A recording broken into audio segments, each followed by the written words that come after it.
నమస్తే. ఇన్నాళ్ళు నన్ను సపోర్ట్ చేస్తూ, ఎంకరేజ్ చేస్తూ మీ ప్రేమని నాకు అందిస్తున్న ప్రతి ఒక్కరికి కృతజ్ఞతలు. అలాగే ఈ వీడియో కూడా ఖచ్చితంగా మీకు ఉపయోగపడుతుంది. లైక్, షేర్ అండ్ సబ్స్క్రైబ్ చేసి మీ సపోర్ట్‌ని నాకు అందించండి. అలాగే ఈ వీడియో పట్ల మీకున్న అభిప్రాయాన్ని కామెంట్ సెక్షన్‌లో కామెంట్ చేసి తెలియజేయండి. ఇప్పుడు వీడియోని చూద్దాం. నమస్తే. Welcome to our channel. నేను పద్మిని. ప్రస్తుతం మనతో పాటు వేదిక్ ఆస్ట్రాలజర్ అవినాష్ దాస్ ఉన్నారు. మాట్లాడదాం. అవినాష్ గారు నమస్తే అండి. నమస్తే అండి. ఓం నమః శివాయ. ఓం నమో వెంకటేశాయ. గ్రహాల్లోకెల్లా అత్యంత ప్రామినెంట్ రోల్ ని ప్లే చేసేటటువంటి గ్రహం డెఫినెట్లీ సాట్రన్ కదా.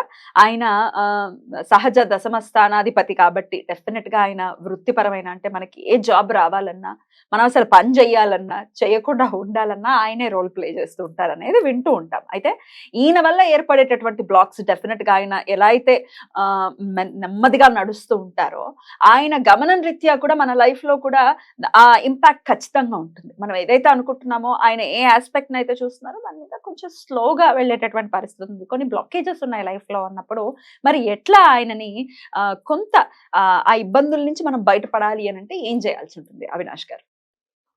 ఓం నమః శివాయ. ఇది శని బ్లాక్స్ గురించి మాట్లాడుతున్నామండి. శని బ్లాక్స్ అంటే ఒక పని ఉంది, ఒక పని ఆగిపోయింది. కానీ ఒక పని ఆగిపోయిందంటే దాని వెనకాల చాలా స్టోరీ ఉంటుంది. ఒక పైప్ తీసుకోండి, మీ జీవితం 0 నుంచి 100 దాకా వేసుకుంటే ఒక్కొక్క అడుగు మీరు ముందుకెళ్తూ ఉంటారు. మీకు తెలియకుండా ఎక్కడో చిన్న తప్పు చేస్తారు, దాన్ని సరిదిద్దరు.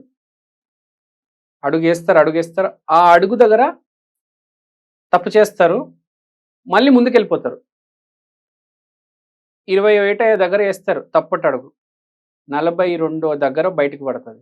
21 దగ్గర వేస్తే 42 దగ్గర దాని ఇంపాక్ట్ కనిపిస్తుంది. అంటే అది కూడా స్లోనే ఉంటుంది. అది కూడా స్లో ఉంటుంది. చేసిన ఇంపాక్ట్ ఇమ్మీడియట్ గా ఏమి ఉండదు. ఉండదు. చాలా ఇప్పుడు మనం ఎప్పుడు ఏ కర్మ చేశామో, శుక్ర కర్మ చేస్తే ఎలా ఇంపాక్ట్ ఉంటుంది, శని కర్మ చేస్తే ఎలా ఇంపాక్ట్ ఉంటుంది. ప్రతి ఈవెంట్కి ఒక టైం ఉంటుంది. కొన్నిసార్లు 2-3 జన్మలు కూడా పడవచ్చు ఒక కర్మ బయటికి రావడానికి. సో ఇప్పుడు మీరు 21 ఏట లేకపోతే 10వ ఏట పూర్వ ఏదో ఒక అడుగు దగ్గర తప్పు అనేది జరిగింది. ఇప్పుడు ఏంది, మనం చాలా ముందుకెళ్ళిపోయాము, ఒక పని మొదలెట్టాము, మధ్యలో బ్లాక్ వచ్చింది. రైట్. ఇప్పుడు ఏం చేయాలి? ఇప్పుడు చాలా సింపుల్. మన జీవితంలో కూడా మనం ఇది ఒక వాస్తు ప్లస్ ఆస్ట్రాలజీ యాంగిల్లో వస్తుంది. మన జీవితంలో మన ఇంట్లోనే ఇప్పుడు ఫర్ ఎగ్జాంపుల్ ఒక పెన్ ఉంది. ఒక పెన్ను మన ఇంట్లో ఎక్కడ పెడతాము, ఆ పెన్ను ఎలా మూవ్ అవుతుంది, మన బుక్స్ అన్నీ ఎక్కడున్నాయి, తర్వాత మన పొయ్యి ఎక్కడుంది, నీళ్ళు ఎక్కడ తాగుతున్నాము, కిచెన్లో చెప్పులు వేసుకొని తిరుగుతున్నామా, ఉట్టి కాలుతో తిరుగుతున్నామా, చాలా ఇంపాక్ట్ ఉంటుంది. కిచెన్లో మార్స్ ఎనర్జీ ఉంటుంది, మీరు చెప్పులు వేసుకొని తిరిగితే సాటర్న్ ఎనర్జీ అది. సో మ్యాచ్ అవ్వదు. సో చాలా ఉంటుంది. హాల్లో ఏం జరుగుతుంది, హాల్లో టీవీ డైరెక్షన్ లో ఉంది, ఇవి కూడా ఇంపాక్ట్ చూపిస్తాయా? ప్రతిది ఇంపాక్ట్ ఉంటుంది. ఇప్పుడు నార్త్ డైరెక్షన్ మనీకి, నార్త్ లో ఏముంది, ఇంట్లో క్రాక్స్ ఎక్కడ ఉన్నాయి, క్రాక్స్ అంటే కేతువు, ఇంట్లో క్రాక్స్ ఎక్కడ పడ్డాయి, ఏ ప్లేస్ లో పడ్డాయి, గోడలు కావచ్చు, నేలకు కావచ్చు, సీలింగ్ కావచ్చు, పెచ్చులు ఊడిపోతాయి, రకరకాల. ఒక మనిషికి ఒక ఈవెంట్ జరిగే ముందు ఫస్ట్ ఆ ఈవెంట్ ఇంట్లో జరుగుతుంది వస్తు రూపాన. సో అది మనకి చెప్తూ ఉంటుంది పరోక్షంగా జరగబోతోంది అని. అది లేకుండా ఏది జరగదు. దేవుడు కూడా డైరెక్ట్ ఈవెంట్ ఇవ్వలేడండి. ఫస్ట్ ఒక సూచన ఉంటుంది, ఇండికేషన్ ఉంటుంది, గ్యారంటీ ఉంటుంది. మనం గమనించాము, 99.9% గమనించాము. చేతిలో నుంచి కప్పిరిగిపోతే మన కళ్ళ ముందు కనిపిస్తుంది కాబట్టి మనం ఏదో అంచనా వేస్తాం. ఒక పర్ఫ్యూమ్ బాటిల్ చేతిలో నుంచి జారిపోయింది, ఏంటి దాని ఇంపాక్ట్, దాని అర్థం ఏంటి? ఇప్పుడు పర్ఫ్యూమ్ బాటిల్ మీరు ఎవరికైతే ఇద్దాం అనుకుంటారో వాళ్ళతో రిలేషన్ స్పాయిల్ అవుతుంది. ఒకవేళ మనమే వాడుకుంటే మీకు మెంటల్ గా డిస్టర్బ్ అవ్వచ్చు వీనస్ పరంగా. ఆబ్వియస్. సో శుక్రుడు, వీనస్, పర్ఫ్యూమ్ అనేది శుక్రుడు. మీరు అది ఎవరికి ఇస్తారో దాన్ని బట్టి రిలేషన్ పాడవుతుంది బేసిక్ గా. సో ఏమి జరిగినా మన ఇంట్లో, మన జీవితంలో అన్ని కనిపిస్తే మనకు, కానీ కనిపించినట్టుగానే ఉంటాయి. మనం నోటీస్ చేయము. ఎక్కడో దీపం నుంచి మంట ఎక్కువ వచ్చేస్తూ ఉంటుంది, పొయ్యి ఉంటుంది, కూడ మారిపోతుంది, కూర మాడిపోతుంది. అది కూడా అది ప్రతి పాయింట్ కి ఇంపాక్ట్ ఉంటదండి. ఎవ్రీథింగ్. కొంతమంది ఇళ్లలో మనం అబ్జర్వ్ చేస్తాం, కొంతమంది ప్రత్యేకించి ఇంట్లో అందరితో కాదు, కొంతమంది ఇప్పుడు నేను సపోజ్ ఒకవేళ నేను వంట చేస్తున్నాను, డైలీ చేస్తాను అనుకోండి, డైలీ నా చేతిలో అన్నం మాడిపోవడం లేకపోతే కూర మాడిపోవడం ఇట్లాంటివి ఏమైనా జరుగుతున్నాయంటే దాని అర్థం ఏంటి? చాలా సింపుల్. దాని మీనింగ్ ఏంటంటే చంద్రుడికి కాదు, ఇప్పుడు మీ చేతిలో నుంచి అన్నం మాడిపోతుందంటే మీరు ఎవరి గురించో చిన్న చూపు చూడడం జరిగింది, లేకపోతే చిన్న అంచనా వేశారు. Finally food is moon, your cooking is Mars, but the impact food నిండిపోయిన తర్వాత మనిషి హ్యాపీ ఫీల్ అవుతారు పాజిటివ్ గా, అది జూపిటర్. సో మీరు అలా జరిగిందంటే మీరు ఎవరినో హట్ చేశారు అని, రైస్ మార్చేశారు అంటే మీరు ఎక్కడో ఎవరో హట్ అయ్యారు మీ మాటకి. సో వీ డోంట్ నో, చెప్పలేమండి. ఇప్పుడు మీరు రోజుకి 10 ఫోన్ కాల్స్ మాట్లాడొచ్చు. నేను ఇప్పుడు నా చేతిలో ఎప్పుడు టచ్ వుడ్ ఎప్పుడు మాడవు, నా చేతిలో పాలు పొంగవు, ఫుడ్ మాడదు మోస్ట్లీ. నేను ఎగ్జాంపుల్ మీరు అడిగారు కాబట్టి చెప్తున్నా. నాకు తెలియదు, మీరు ఎప్పుడు, నేను చూడలేదు కదా ఇంటికి వచ్చి మీరు రైస్ రాలేదు. అసలు కరెక్టే, కానీ ఎవరికైనా ఇప్పుడు ఎవరి మీద ఎగ్జాంపుల్ పెట్టడం ఎందుకని నా మీద నేను పెట్టుకుని అడుగుతున్నా. అదే రైస్ కుక్కర్ అంచున నేను వచ్చి చూడలేరు కదా. అదే కాబట్టి సో ఎవరికైనా ఇలా జరుగుతుందంటే తరచుగా చాలా సింపుల్, గురువు వాళ్ళు ఎవరినో హర్ట్ చేస్తున్నా గురువు పాడవుతుంది అని సిగ్నల్. అరే నీ గురువు పాడవుతుందని చెప్తూ ఉంటది. అది దేవుడు అవకాశం ఇస్తాడు మనిషి, జాగ్రత్త నాయన చూడు ఏం జరుగుతుంది. కొందరికి అయితే మార్చేసిన తర్వాత దాన్ని ఇంకా మాడుస్తారు, వాసన వచ్చేదాకా కొందరికి అర్థం కాదు, వాళ్ళకి అది వస్తూ ఉంటది, వాడికి అర్థం కాదు, బాగా కుక్ అవుతుంది అనుకుంటారు.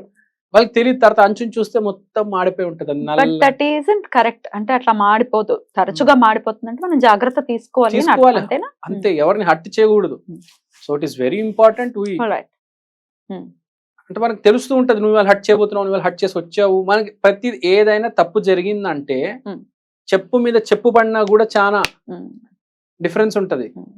రైట్, దీని గురించి ఇంకా మనం వివరంగా మాట్లాడదాం. సరే, ఇప్పుడు ఎట్లా ఇవన్నీ మనకి ఇండికేషన్స్ అనేవి మీరు చెప్తూ ఉన్నారు, బట్ ఈ బ్లాకేజెస్ ని ఎట్లా మనం క్లియర్ చేసుకోవచ్చు? ఇప్పుడు మనం బ్లాకేజెస్ దగ్గరకు వచ్చాం. బ్లాకేజెస్ అంటే చాలా సింపుల్.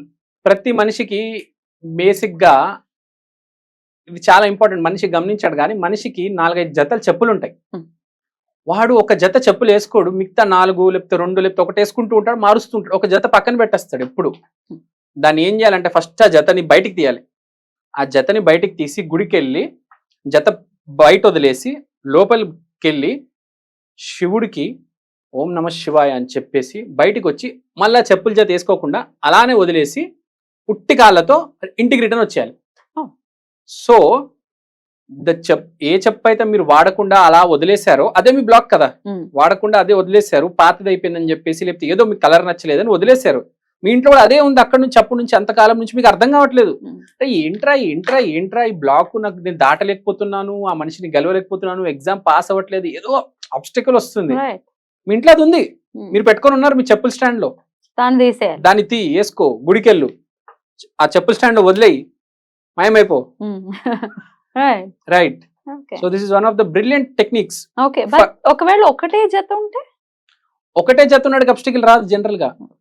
జనరల్ గా ఎవరికైనా ఈ రోజుల్లో 2-3 జతలు ఆడుతున్నారు. నాకు లేవండి, నాకు ఒకటే జత ఉంది. అది బాగా కంప అయ్యాక కూడా తీసుకుంటా. అది సరే, ఈ పాయింట్ ఉంది. ఇప్పుడు బాగా అంతవరకు పోకండి, మిడిల్ లోనే కొత్తది కొనేసుకోండి అంట. ఇంచుమించు అంటే అది వాడకంలో ఉన్నంత కాలం నేనైతే ఇంకోటి కొనరు. ఇది వరకు ఉండేది, అది పోయింది అంటే ముందు ఆబ్స్టికల్స్ ఉండేవి మీకు కొద్దిగా, అయితే ఇప్పుడు కొన్ని ఆబ్స్టికల్స్ తగ్గుండాలి. గ్యారంటీ మీరు రాసుకోండి పేపర్ మీద, మీ వెనకాల రెట్రోస్పెక్షన్ చేసుకుని వెనకాల వెళ్తే మీకు తెలుస్తుంది ఈ ఆబ్స్టికల్స్ ఉంటాయి, ఆబ్స్టికల్స్ క్లియర్ అయి ఉంటాయి. సో ఇట్లా ఒకవేళ ఒకే జత ఉంటే వాడికి అసలు బ్లాకేజెస్ ఉండవు. ఆ జత కూడా నీట్ గా ఉంటే ఇంకా చాలా బాగుంటది. నీట్ గా ఉండాలి ఆ జత, నీట్ గా ఉండాలి. ప్రాబ్లమ్స్, చెప్పులో కొంచెం ప్రాబ్లమ్స్ వస్తే మీకు కూడా కొంచెం ప్రాబ్లమ్స్ రావచ్చు, కానీ చిరిగిపోయి మొత్తం అక్కడ దాకా తీసుకురావద్దు. కొంతమంది వేసుకుంటారు అంటే చిరిగిపోయిన దాన్నే వేసుకుంటారు, ఏదో రబ్బర్ బ్యాండ్ కట్టేసి, ఏదో ముళ్ళు పెట్టేసి. అట్లా చేయకూడదా? అసలు చేయకూడదు. మంచి చెప్పులు వేసుకోవాలి ఎప్పుడైనా. ఇంట్లో మాత్రం స్టోర్ చేసి పెట్టుకోవద్దండి. మీరు సామాన్లే అనుకుంటారు కానీ చెప్పులు మోస్ట్ ఇంపార్టెంట్. సామాన్లు అయితే మీరు పట్టుకొని తిరగారు కదా, Hmm. కానీ ఆ చెప్పులు మీరు వేసుకొని చాలా కాలం తిరిగి దాన్ని పక్కన పెట్టేస్తారు, అదే బ్లాక్. కరెక్ట్. అయితే 1-2 జతలే ఉండాలి, అంతకు మించి ఉండద్దు అని చెప్తున్నారా? వాడకంలో ఉండాలి ఏదైనా. వాడకంలో ఒకవేళ 2 జతలు ఉన్నాయంటే అవి వాడుతూ ఉండాలి. ఓకే, 10-20 జతలున్నా మీ Hmm. దగ్గర అవి క్లీన్ గా నీట్ గా ఉండాలి. Hmm. ఏదో దాన్ని రెగ్యులర్ గా వేసుకుంటూ ఉండాలి ఎప్పటికప్పుడు, అట్లా అట్లా అట్లా అట్లా. అసలు వాట్ ఇస్ ద నీడ్? 10 జతలు 20 జతలు ఉండాల్సిన అవసరం ఏముంది? ఏముంది? కొంతమంది ఉంటారు, పిచ్చి ఉంటది. ఇప్పుడు స్వాతి నక్షత్రం ఉంటది, Hmm. స్వాతి నక్షత్రం వాళ్ళకి చెప్పులు కలెక్ట్ చేసుకోవడం ఒక అలవాటు, Okay. Hobby, yeah. హాబీ ఉంటది. వాళ్ళు ఏం చేస్తారు, వాళ్ళ ఇంట్రెస్ట్ ని మనం ఆ, తప్పపట్టలేము. వాళ్ళు- But then, బట్ 50 జతలు ఉన్న వాళ్ళు జాగ్రత్తగా చూసుకుంటారు, అన్ని టైం టు టైం మెయింటైన్ చేస్తారు, అప్పటికప్పుడు అన్ని వేస్తూ ఉంటారు, అన్ని చేస్తారు. కానీ కొంతమంది ఏం చేస్తారంటే ఒక జతని పక్కన పడేసి దాన్ని మర్చిపోయి 4 years 5 years 6 years అలా ఉంచేస్తారు. that is not correct. That is not correct. చాలా మంది చేస్తారు ఇది. Hmm. సో ఇది మనం తప్పకుండా గుర్తు పెట్టుకొని Right. దాన్ని బయట వదిలేసారండి. సో ఈ బ్లాకేజెస్ క్లియర్ అవ్వాలి అంటే this is one of the beautiful remedies అని Remedy అండి. చెప్తారు. Yes. రైట్. డెఫినెట్ గా ఈ అంటే మనం చేసుకోతగ్గేటటువంటి రెమెడీ Remedy. డెఫినెట్ గా. అవును. ఒకవేళ Hmm. మాట్లాడదాము నెక్స్ట్ ఎపిసోడ్స్ లో. చాలా బ్యూటిఫుల్ గా ఇప్పుడైతే రెమెడీని అందించారు. Thank you so very much Avinash గారు. నమస్తే.